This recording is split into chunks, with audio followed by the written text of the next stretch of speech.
Welcome, everyone. We often imagine the battle against darkness as a dramatic clash of thunder and lightning, a confrontation of visible power. We look for the miraculous shield or the sword of fire.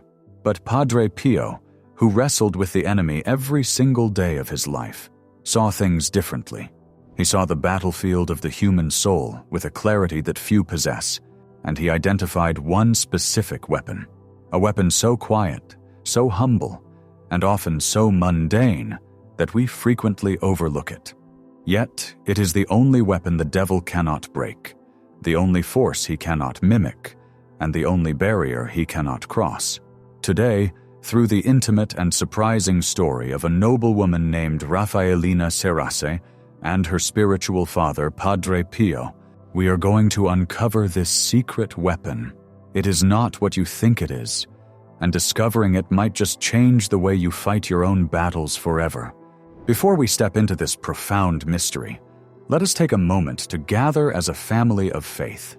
If your heart is heavy today, or if you're carrying a burden that feels too great to bear alone, I invite you to leave your prayer request in the comments below.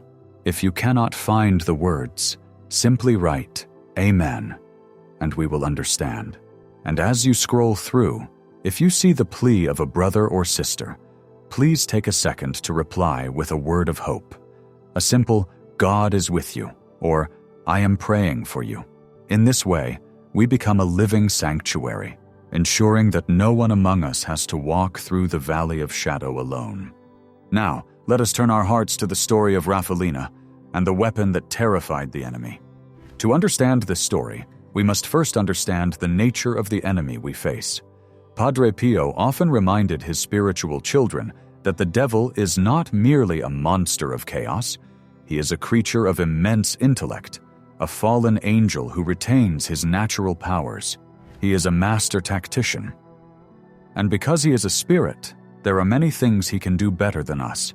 He does not need to eat, so he never breaks a fast. He does not need to sleep, so he is always awake. He possesses a strength of will that is terrifying in its intensity. Padre Pio knew that if we try to fight the devil with our own strength, or even with our own displays of spectacular virtue, we will lose.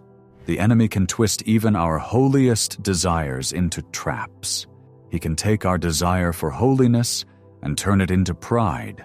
He can take our desire for sacrifice and turn it into vanity. He is, as the saints have called him, the ape of God, mimicking everything except one thing. This brings us to the year 1914, to a woman named Raffaelina Cerase. She was a woman of noble birth, living in Foggia.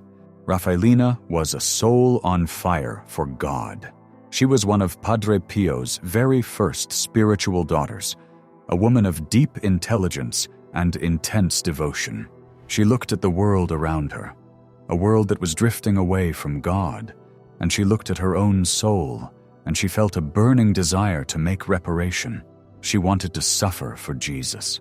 She wanted to climb the mountain of sanctity, and she wanted to do it quickly. In her mind, the path to holiness was paved with severity. She believed, as many of us often do, that the more we hurt ourselves, the more God loves us. She thought that if she fasted until she was weak, if she deprived herself of sleep, if she wore uncomfortable clothing and engaged in rigorous penances, she would be defeating her flesh and pleasing the Lord. She was preparing for a spiritual war, and she was arming herself with the weapons of physical mortification. She wrote to Padre Pio, her spiritual director, outlining her plans. She explained her desire to fast strictly, to limit her food to the barest necessities, and to perform acts of penance that would make a strong man tremble. She expected him to praise her zeal. She expected him to say, "Yes, daughter, this is the way of the saints. Go forward and conquer." But when the letter from Padre Pio arrived, it did not contain the praise she expected. In fact, it contained a command that shocked her to her core. It was a command that seemed to go against everything she thought she knew about the spiritual life. Padre Pio ordered her to stop.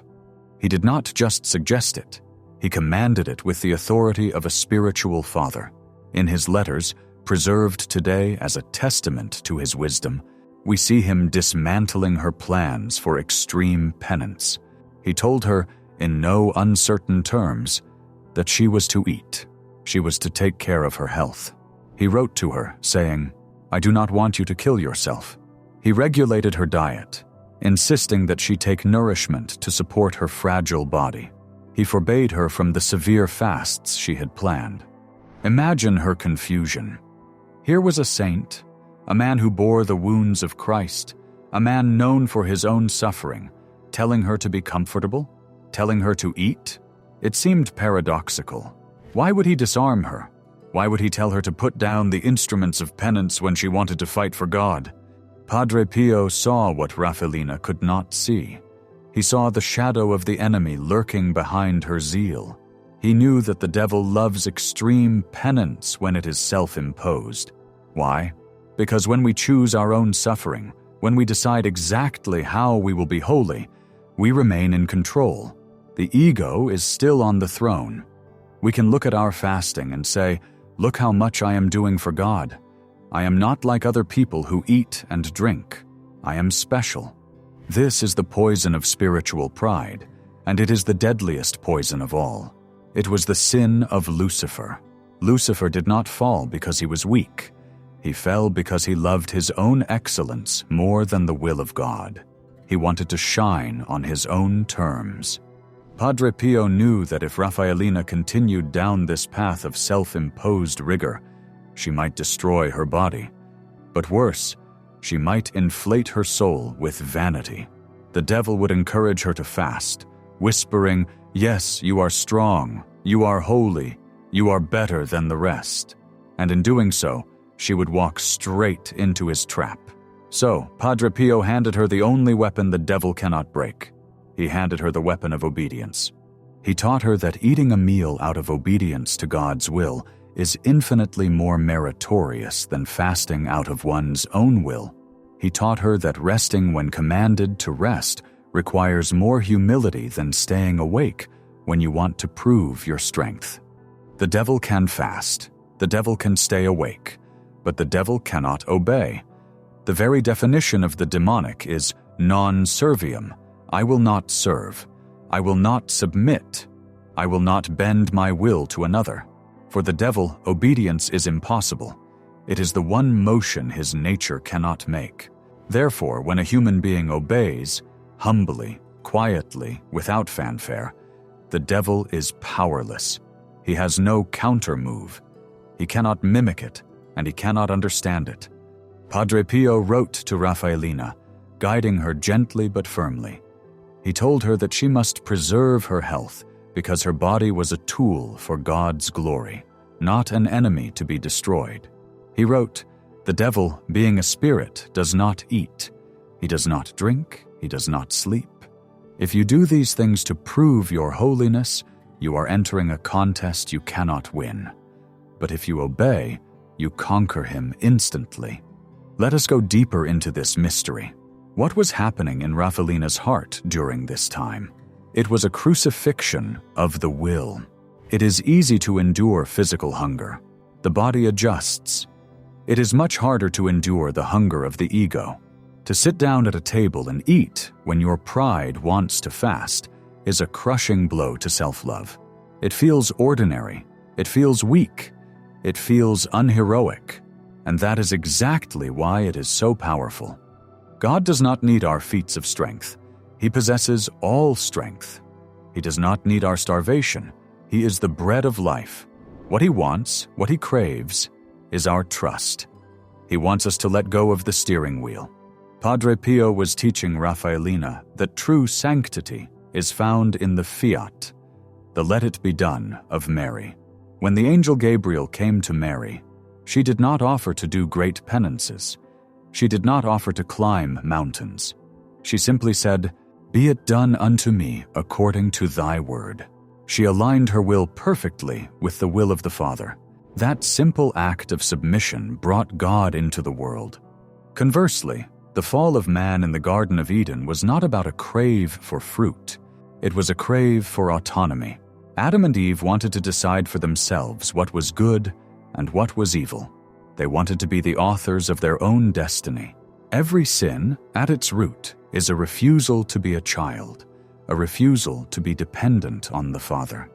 By forcing Raffaelina to live a normal life, to eat and sleep and take care of herself, Padre Pio was forcing her to be a child. He was stripping away the dramatic costume of the suffering victim she wanted to wear, and leaving her with the simple, naked reality of a daughter of God who listens to her Father. There is a profound lesson here for all of us. How often do we look for the big things to do for God? We dream of going on missions, of founding charities, of spending hours in deep, mystical prayer, and these things are good. But often, while we are dreaming of the great things, we are neglecting the small acts of obedience right in front of us. Maybe the obedience God is asking of you today is not to fast, but to be patient with a difficult co-worker. Maybe the penance He is asking for is not a hair shirt, but the acceptance of a chronic ache or pain without complaining. Maybe the sacrifice He wants is for you to come home tired and still listen to your children with a smile, or to forgive someone who hasn't even asked for an apology. Padre Pio taught that the devil fears these small acts of obedience more than he fears 1,000 self-imposed scourges. Why?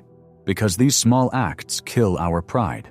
When we accept the reality of our lives as God's will, when we say yes to the traffic jam, yes to the unexpected bill, yes to the rainy day, we are dismantling the kingdom of self. We are declaring that God is God, and we are not. In his letters, Padre Pio often used the analogy of a child trying to help a parent. Imagine a small child who wants to help his father build a table.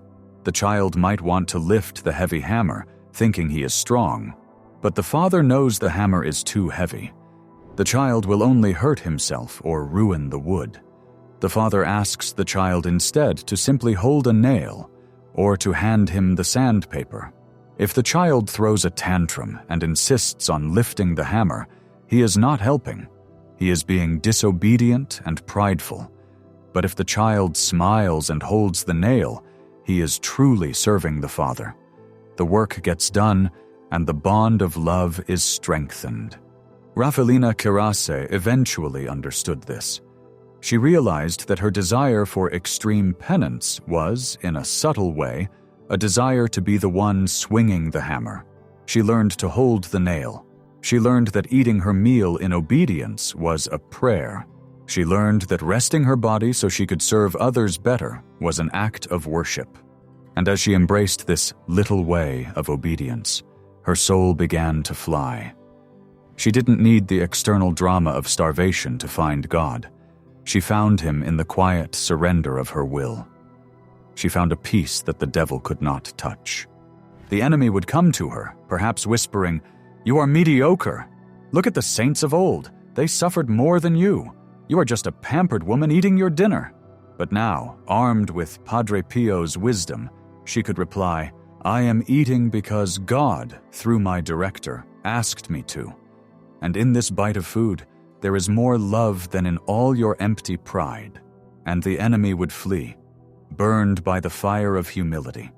This weapon, obedience, is unbreakable because it relies on God's strength, not ours. If we rely on our own discipline to fast, our discipline can break. If we rely on our own courage to suffer, our courage can fail. But if we rely on obedience, we are anchored in the will of God. Even if we fall, obedience picks us up. Even if we are weak, obedience makes our weakness an offering. Padre Pio himself lived this martyrdom of obedience. We must remember that for years, he was forbidden by the church authorities from saying Mass in public, from hearing confessions, from corresponding with his spiritual children. He was silenced. He was isolated. This was a man who burned with love for souls, yet he was told to stop his ministry. The devil surely tempted him to rebel. "They are wrong," the enemy must have whispered. "You are a saint. You should ignore them. The people need you." But Padre Pio never rebelled. He bowed his head. He obeyed unjust orders from his superiors as if they came from Christ himself. He went to his cell and prayed in silence. And that obedience was the greatest miracle of his life. It was more powerful than his bilocation, more powerful than his reading of souls. His obedience proved that he belonged entirely to God. And because he obeyed, God eventually vindicated him and raised him up to be a light for the whole world. So, what does this mean for us right now in the middle of our modern, chaotic lives? It means we must stop measuring our spiritual worth by how much we suffer or how many great things we accomplish. We must look for the will of God in the present moment. The weapon the devil cannot break is available to you today. It is hidden in the mundane duties of your state in life. Are you a mother or father? Your obedience is in the loving care of your family, even when you are exhausted. Are you sick? Your obedience is in the patient endurance of your treatment and the offering of your discomfort. Are you working?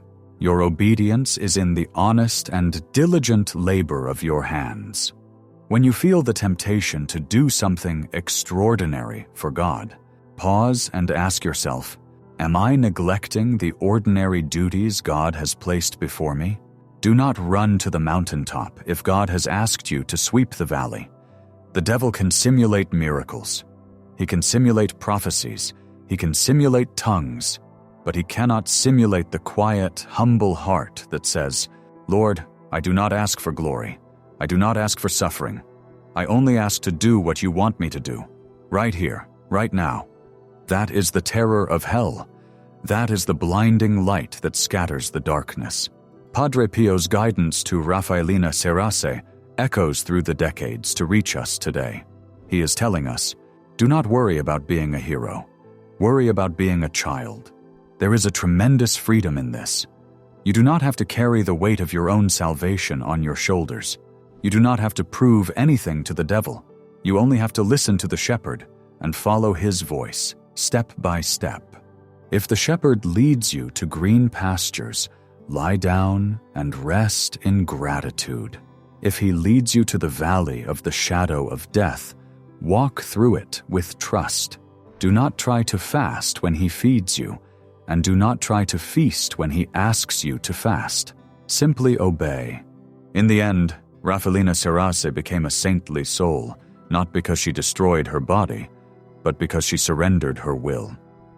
She died a holy death, surrounded by the peace of God, having wielded the weapon that shattered all the snares of the enemy.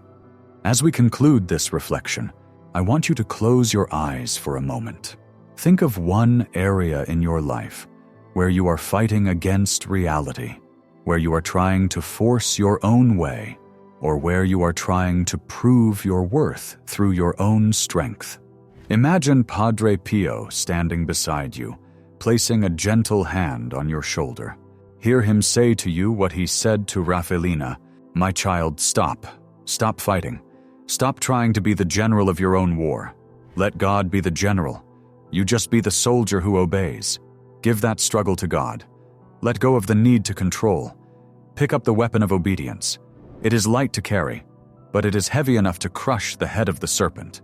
Thank you for walking this path of discovery with us today. May the example of Padre Pio and his spiritual daughter Raffaelina inspire you to find holiness, not in the spectacular, but in the surrender of the heart. If this message has touched your spirit, I encourage you to share it with someone who might be struggling with the burden of perfectionism or spiritual pride. And remember, the comments section below is our shared prayer space. If you are hurting, let us know so we can pray for you. If you are strong, pray for those who are weak. Until we meet again, may you find peace in the will of God, and may His protection be upon you always.